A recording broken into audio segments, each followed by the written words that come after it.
Today, we're going to talk about something that, well, it affects pretty much all of us who use a phone or a computer. What our devices are doing in the background. You know that feeling, right? That little wonder of what exactly is being shared.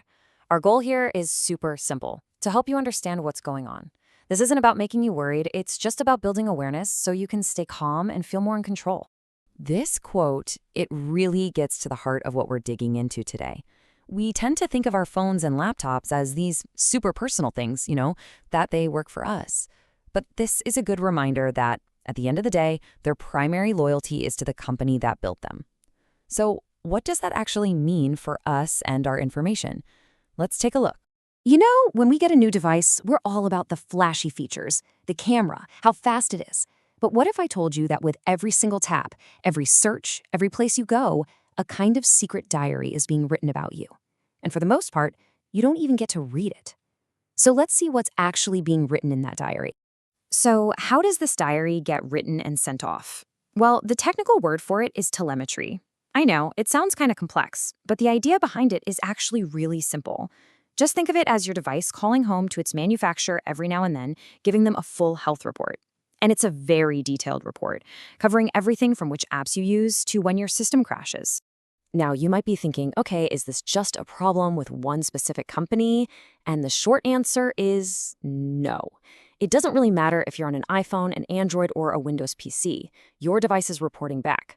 But how they do it, and more importantly, why they do it, that's where you start to see the real differences.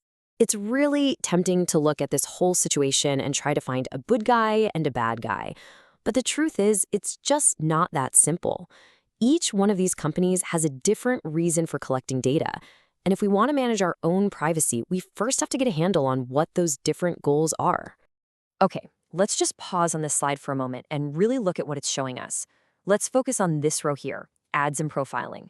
You can see Google's whole business model in just a few words, deep ad profiling across web and apps. It's absolutely central to what they do. Now slide over to Apple. They offer a limited personalization toggle. That doesn't mean there's no tracking, but you can see it's a different approach. And then you've got Windows using its own ad ID for targeting. The main thing to get here is that while they all do it, their core reasons for doing it really shape how and what they collect. All right, so we've talked about the what and the how, but that leaves the most important question of all. So what? How does all this data collection actually affect you in the real world? Let's look at a couple of real-world examples that researchers have actually found. Remember that secret diary we talked about? Well, imagine you found a switch that said, "Stop writing in the diary." But later, you found out new entries were still being added.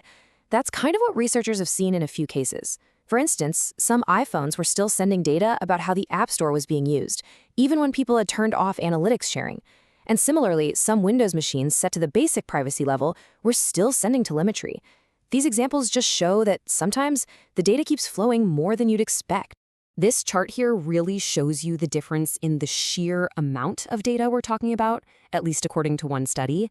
The big takeaway was that the Android phone in the test sent about 20 times more data back to Google than the iPhone sent to Apple. So what does a number like that mean?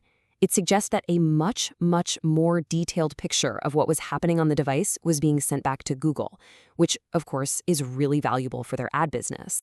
Okay, understanding the problem is the first crucial step, but honestly, the most important part is what you can actually do about it. This is not about feeling helpless, it's about knowing where the dials and switches are. So let's pivot from just being aware to taking action. There are real, practical things you can do to manage your data. So, what can you do? The good news is you don't have to be some kind of tech genius to make a real difference. It all comes down to a few pretty simple habits. And the biggest one is just being a little more mindful and deliberate with your settings, instead of just hitting agree on everything. Let's walk through 4 key things. First, start thinking of your privacy settings like the locks on your doors. Every so often, check them, and just see what you're sharing. Second, think about what you're syncing to the cloud. For things that are really sensitive, maybe it's better to just keep them on your device. Third, take a look at your location services. Does that game really need to know where you are 24/7? And finally, if you have the option, using a local account on your computer can really cut down on how much data is tied directly to your name.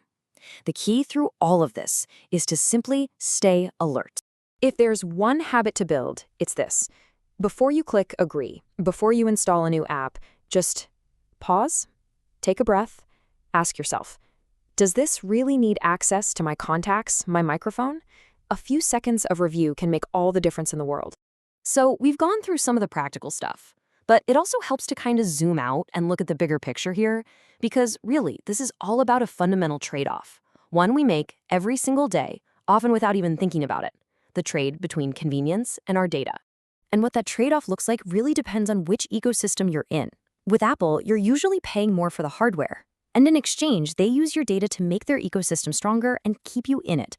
Over with Google, a lot of their best stuff is free, right? But the price you pay is with your data, which is what fuels their massive advertising machine. So you have different business models, but the result for your data, it's kind of the same. And just think about it for a second. That map app that knows the fastest way home before you even ask, the voice assistant that plays your favorite song without you lifting a finger. Those amazing, convenient features work so well because they are powered by an incredible amount of data. It's not necessarily a bad thing, but it's crucial to remember that convenience is almost never free. So what's the one thing to take away from all of this? It's not to be afraid of your technology. It's just to be mindful of the choices you're making. Every time you download an app or agree to new terms, you are making a trade. Simply being aware of that trade is the most powerful tool you have, because awareness is protection. Ultimately, if you stay alert, you stay safe. Thank you for watching. Stay aware, and please share this information with your family.